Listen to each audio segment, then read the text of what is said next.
Peace to the gods and goddesses. I want to look into a bit of the Starseed Lineage. So, let's see what they got for us.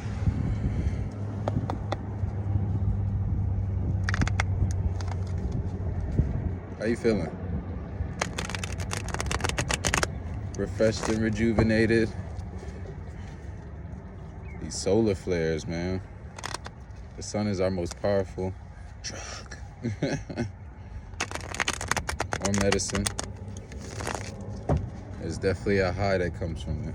If you're attuned, I mean, we all get up, right? Just for starters.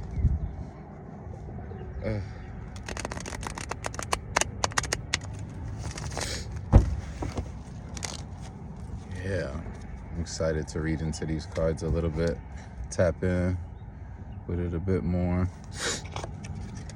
The part that I do want to share is that it's based off of the Prism of Lyra, I'm pretty sure. 108 cards in here. This is the early 1990s. I wanted to somehow create a card system in which seekers could learn about their galactic heritage and their karmic influences. Back then, I worked with a tarot expert who began to create a system based on my information. However, it was never meant to be. The tarot format was too limiting for this multi-dimensional information. The card system was never created until now. In working with these cards, we can discover informations about other lifetimes. We can tap into karmic lessons that we are still working on. These cards also contain information about how to apply the lessons in your life now, as well as how to embrace your spiritual growth. They go far beyond just extraterrestrial information. The more you work with these cards, the more you will learn how to use them for yourself. Most of all, the cards will reflect aspects of the wonderful living hologram that you are. Holy shit balls. You know, it's a cool deck. I got introduced to it by another individual sometime late last year. I was like, I have to tap in with that deck a bit more. But first, how this card system was created. As many of you know, I have began channeling since 1985. This is the author Lissa Royal Holt, illustrated by David Cal. That's the author, so that's who she's talking about. I've been channeling since 1985. The primary beings working through me are Sasha from the Pleiades and Germain, a multidimensional group consciousness that represents the integrated energy of our galactic family. Since the 1980s, they have been providing me with information about the human galactic heritage. Much of this information was included in my first book called The Prism of Lyra. A new edition of this book was published 2011 by Light Technology. Since the early 1990s, I have wanted to somehow create a card system in which seekers could learn about their galactic heritage and karmic influences. Back then, I worked with a tarot expert. It's gone through that same part. The synchronicity of the creation of this new card system in 2010 was like a miracle. I'm not very good with creating anything artistic. Jermaine told me it was time, and he began guiding me. Everything flowed perfectly and with ease. Unlike my first attempt in the early 1990s, even the partnership with the artists of these cards, my friend, Hong Kong film director and visual artist David Cal, happened with complete synchronicity. I was very clearly told when and how to begin. At first, I made a simple template for the cards in a publishing program. I had no idea how many cards there would be or what order they would be in. I just made the template and waited to receive the information. The first thing that came to me was the name of the civilizations to be included. The obvious ones, such as the Pleiades, were given first, like in a deck of cards. There are 4 suits. Jermaine told me that there would be 4 suits in this deck too, but the 4 suits would refer to time streams and be represented as past, present, future, and parallel. Interesting. If you look at a civilization like the Pleiades, you will have past, present, future, and future Pleiadian cards. They have past, present, and future because they are a physical civilization. They don't have a parallel suit because their reality focuses in the physical. Jermaine told me there would be 4 cards, each for past, present, and future. Usually these 4 cards in each time stream refer to a specific era of the civilization's evolution. Then we move to the next civilization. Jermaine would tell me which civilization to include and which should have past, present, and future time streams.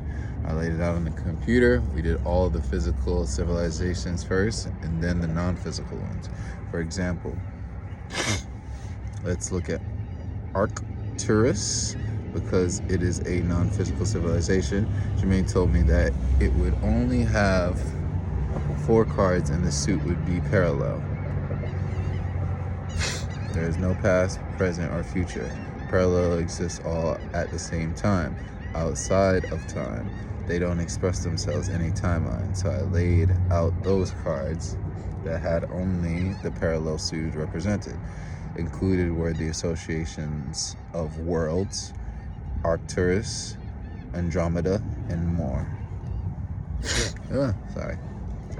I laid out all the civilizations, and then Jermaine told me about the miscellaneous cards. He said I would add 4 cards for the cetacean species, 2 for dolphin, and 2 for whale.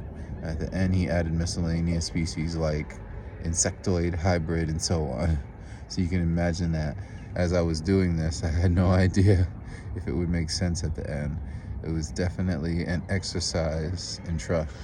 Finally, he gave me the last cards, and he said, we are finished. I counted the cards, 108. I could see from the number that it was a good sign. Yeah, there's 108 chakras in your body, and then 6 outside, but 108 total in the body. That's why the Buddhists and the monks have those beads that use that continuous number, plus 1 and 8 equal 9, which is divine. So you get it. Each card has a number, also has a civilization, a theme, and a text that goes with it. In the next step, Jermaine went through each card. They were already labeled with the civilization and the timeline suit. Then he gave me the theme or title for each card. We went through all the cards and just assigned the titles and themes. That was not text yet. That was a weird experience. Sometimes I wasn't sure what the title meant. We finished with the last card, and then he said he would dictate the text for each card. In the original English prototype of the cards, the text is printed on the cards to make things easier. And we started at the first page, which happened to be the Pleiadian civilization. It was arbitrary.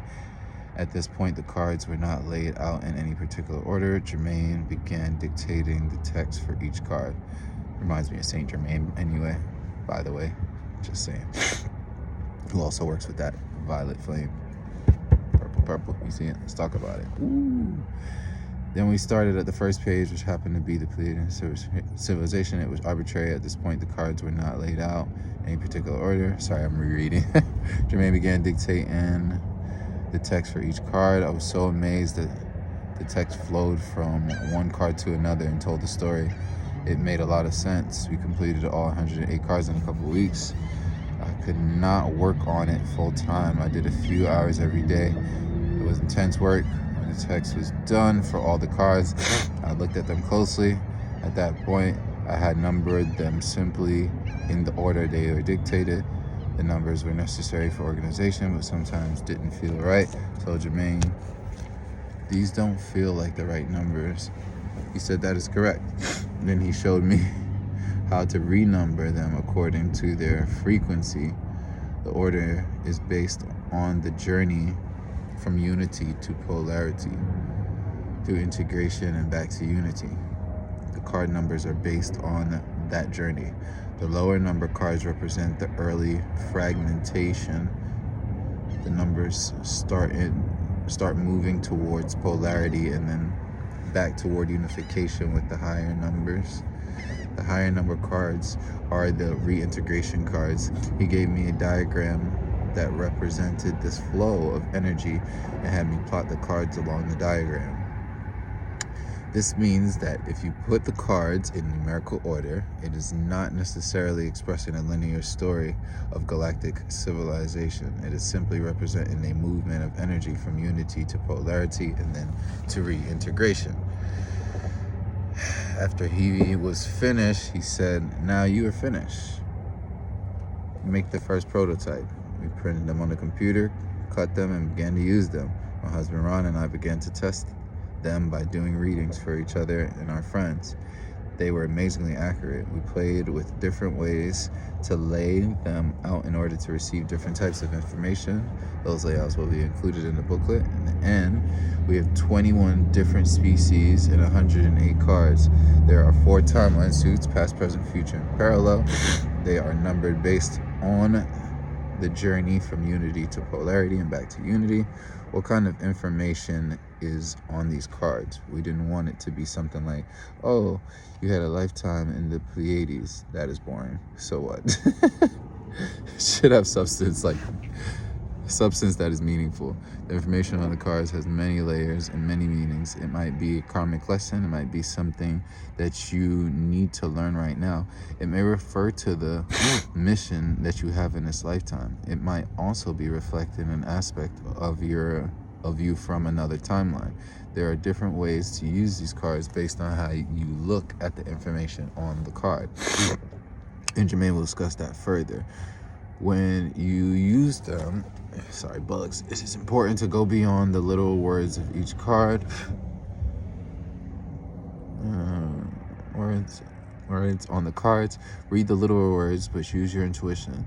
That might be one phrase that hits you more strongly than another. There might be one phrase that hits you more strongly. This is where your intuition becomes partnered with what is written on the cards. Whether the user accepts the star systems depicted in the cards as literal or archetypal is not important. The archetypal journey, though, through the cards reflects a universal theme, that a state of oneness, a fragmentation into individuality, and the process of reintegration back to the state of oneness. These themes are portrayed through the journey taken through this card system. The user may understand or overstand the teachings in the cards literally or metaphorically. The result is the same in helping us to understand, and overstand this profound spiritual journey the human consciousness has undertaken, overtaken in this reality. I added those trifectas, what was divinely called to in my intuitive nudges. We're more than just under things, you know? Rise up. 1313 on the timer. The card progressed through the numbers of 1 through 108, even though the deck is not meant in any way to portray linearity, because the journey is not linear. The human mind often understands things using that tool. Thus, the cards in the lower numbers represents the earliest process of unity, fragmenting into individuality, and the star consciousness who guide us through that process. Those in the early to mid-range represent the physical civilizations through which many of us have incarnated, and the core archetypal lessons expressed by these civilizations. Finally, the cards later in the deck represent the integrative process of our star family as it moved towards unity. The final cards represent the dramatic and profound process of finally dropping illusion and becoming whole again. The time stream information, past, present, future, parallel, is not meant to limit the understanding of the card's message for civilizations whose main focus is not in the physical realms. We use the term parallel because they primarily exist outside of the time stream and are not attached to it. For cards in the past time stream, it refers to a certain era of the civilization's development. Usually the past time stream cards refer to when civilization was young and immature. The present time stream is much like late adolescence, an era of maturing of that civilization. The future time stream refers to the era of a mature civilization, and it is from this era that our extraterrestrial guidance mostly comes, because from the point of view of a human, it comes from the future. There is no way to fully and completely teach others how to read cards like this. I've tried. Your ability will grow as you become familiar with the star energies, the cards, and the themes portrayed. Your ability will also grow as you trust your intuition. However, it is important to always look at the spread as a whole, as well as individual cards, to see how the cards interplay with each other. Often this deepens the meanings, and more than anything else, these cards work with your intuition combined with the card meanings. A similar reading for two people may have entirely different nuances if you are listening to your intuition. You will see the text for each card is in two parts. The first part, channeled by Jermaine, the original text given for each card in the original version was meant to actually fit on the card itself. This format was not used. The second commentary part of the text is additional background information from Jermaine about the species or the theme that can be helpful for your reading. In working with these cards, we can discover information about other lifetime. We can tap into karmic lessons that we are still working on. The cards also contain information about how to apply the lessons in your life now, as well as how to enhance your spiritual growth. They go far beyond just extraterrestrial information. The more you work with these cards, the more you will learn how to use them for yourself. Most of all, the cards will reflect aspects of the wonderful living hologram that you are. We conducted the first workshop using cards in July of 2010 in Tokyo. In this workshop, Jermaine discussed the galactic framework that he used to create the cards. He also discussed how to use them and how to work with their subtle energies. An edited transcript of the information is presented below to help you make the best use of the energy of the cards. In the future workshops, for more information will emerge. For now, we encourage you to use them creatively and have fun. We hope they help you connect more fully with the beautiful multidimensional consciousness of your true self. Damn, okay.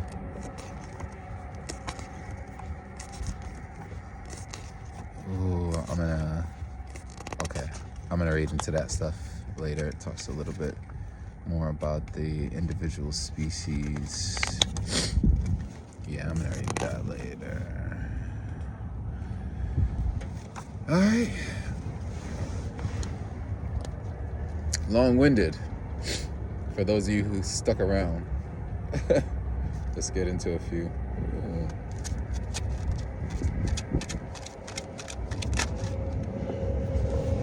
I haven't pulled cards like this in forever. A long time. Vega, present. Yeah, man.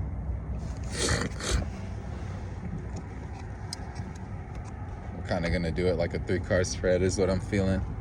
Kind of like a past, present, future. So, some of you guys spent a lot of time alone. I can relate. 25 giving me that Wheel of Fortune though. Ooh. Ah, these bugs are biting. All right, hold on. Second card, Freedom. 73, completion of 10, baby. Vega, future. So you got Vega present, Vega future. That's cool. 10 being the 9's the Hermit.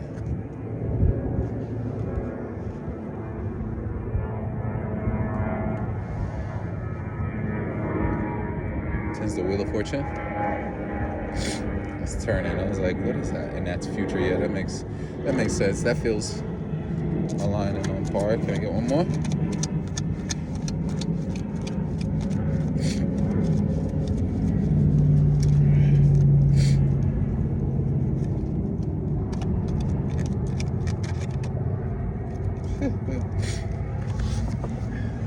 In this is what you get because of it.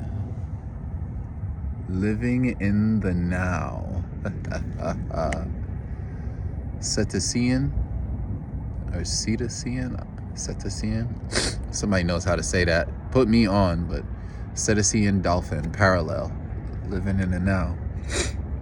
This would be your third card, your future card. Man, beautiful. 8 and 5 giving us 13. That's death, baby. Rebirth. Reminding you of what you're worth. Ooh. So you got present to future to parallel. Interesting.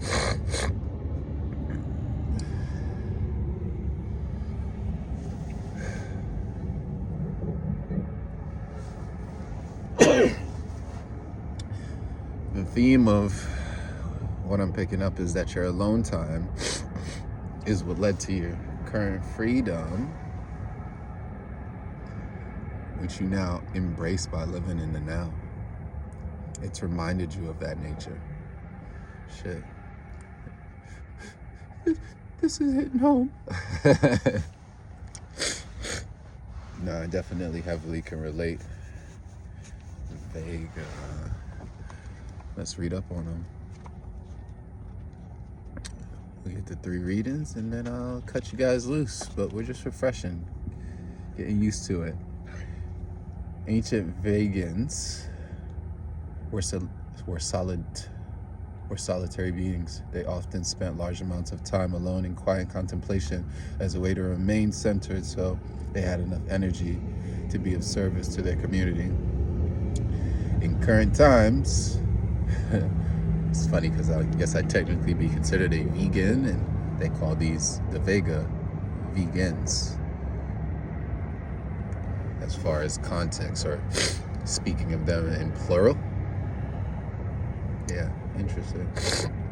In current times, most people don't create the space to have this alone time that is so very vital to their well-being. Just saying. Take a look at your need for this essential quiet time alone.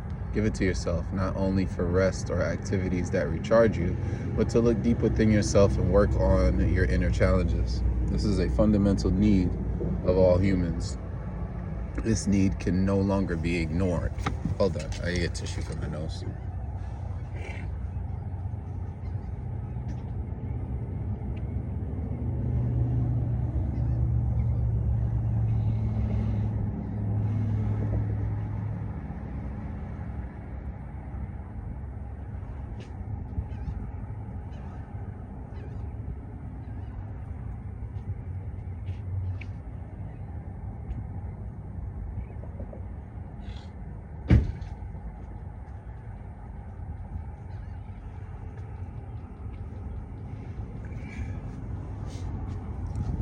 And I had to grab some pants because they was biting me up.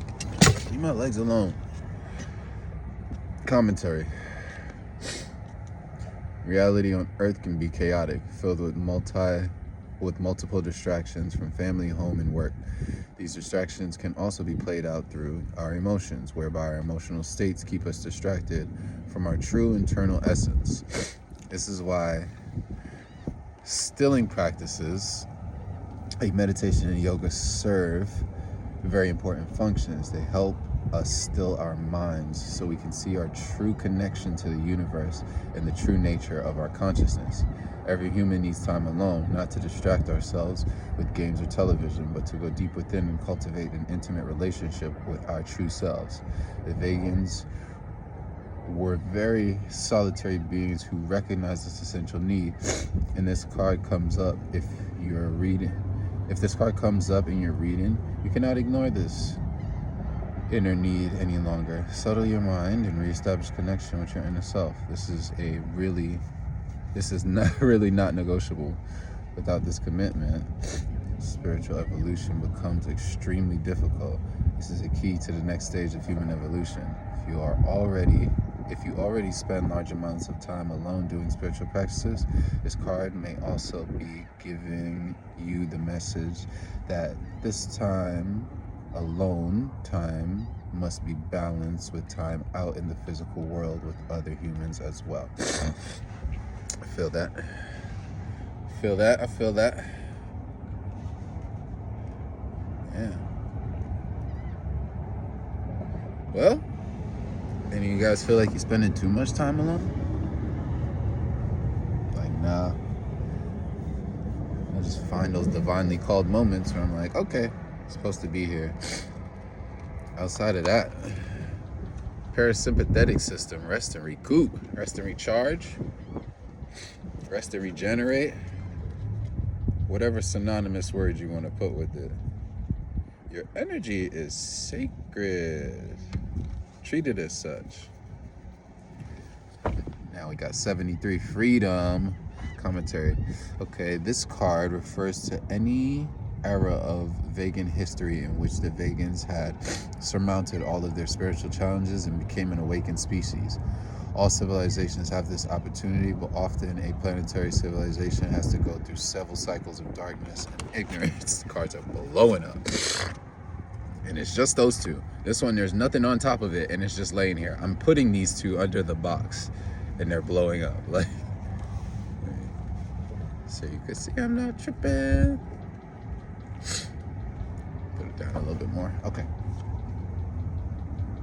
Several cycles of darkness and ignorance before it can become awakened.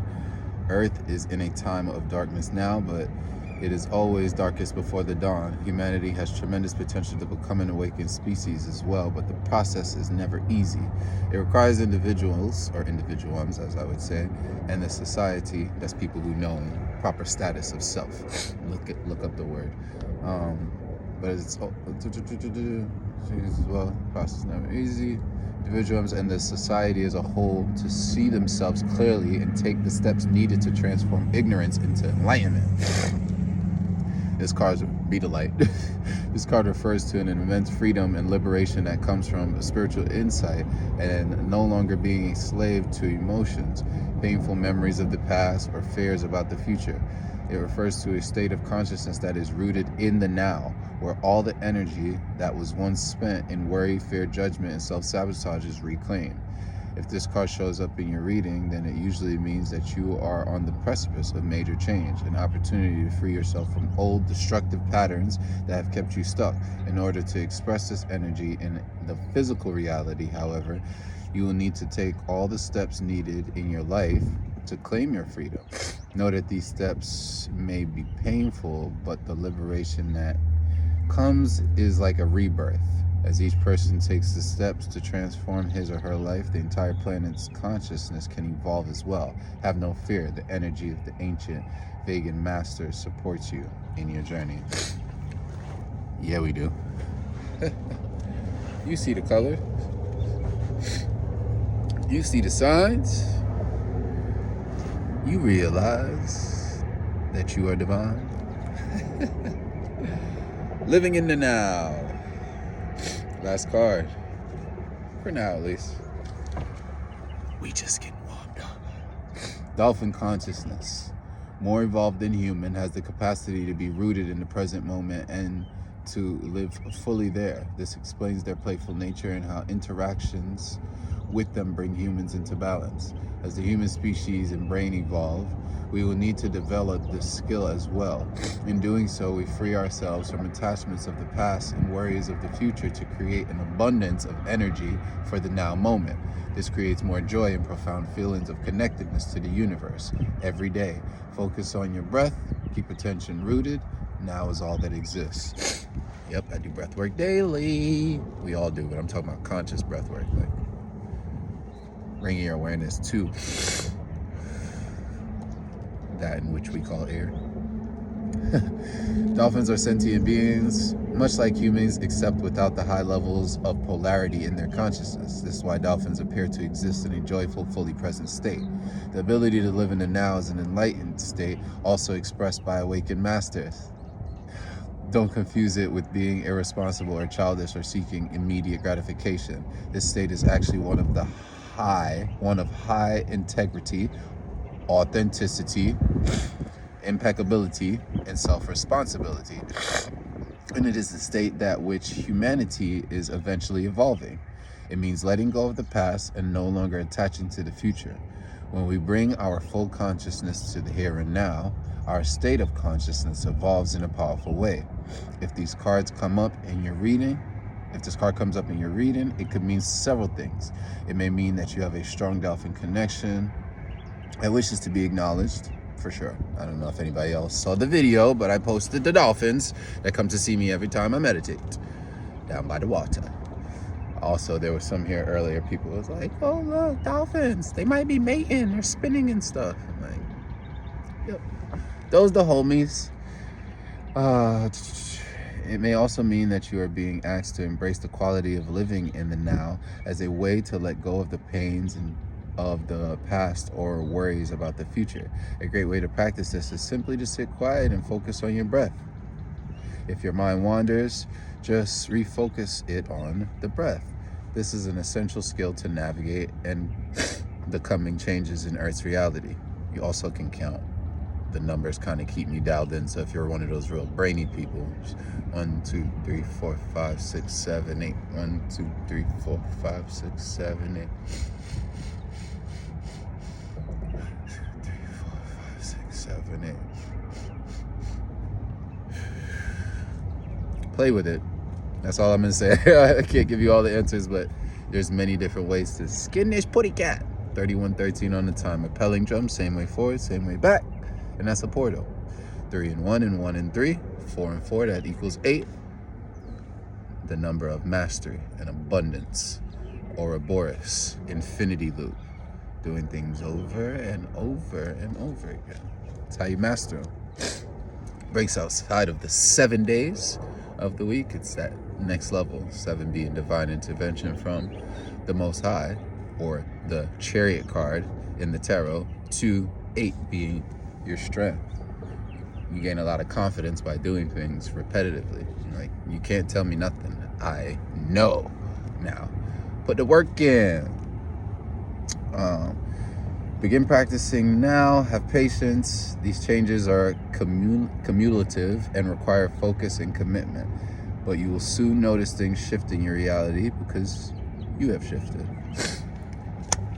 That being said, I love you guys. On the bottom, 13, which is death once again, birth and expansion. Lyra passed.